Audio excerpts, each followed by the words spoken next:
Pagpapalakas sa turismo at maritime defense, kabilang po yan sa 3 kasunduang nilagdaan ni Pangulong Bongbong Marcos sa pagbisita niya sa Brunei. Yan ang pampagising na balita ni Jenny Dongon. Sa unang araw ng state visit ni Pangulong Bongbong Marcos dito sa Brunei, 3 Memorandum of Understanding ang pinirmahan ng Pangulo at Sultan Haji Hassan Al Bolkiah sa kanilang bilateral meeting.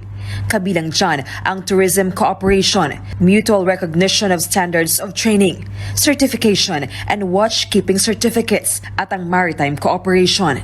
Pinirmahan din ang isang letter of intent para i-renew ang Memorandum of Understanding para sa food security and agricultural cooperation.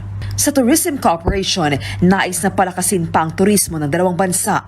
Maglalatag ng mga programa para mas mahikayat pa ang mga taga-Brunei na bumisita sa Pilipinas at mas maging Muslim-friendly ang Pilipinas.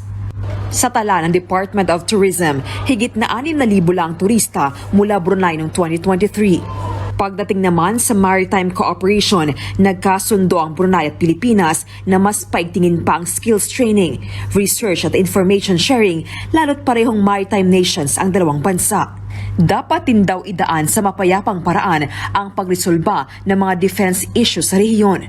Nagpasalamat naman si Sultan Bolkiah sa pagbisita ni PBBM.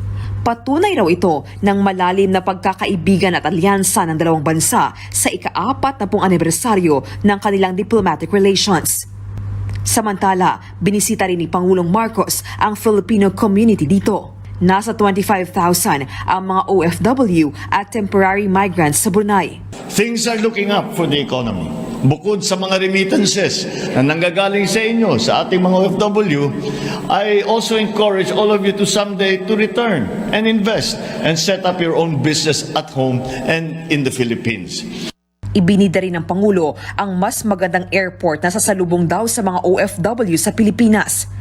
Nasa 170 billion pesos ang ilalaang pondo para sa rehabilitation project. Asahan daw yan sa susunod na taon.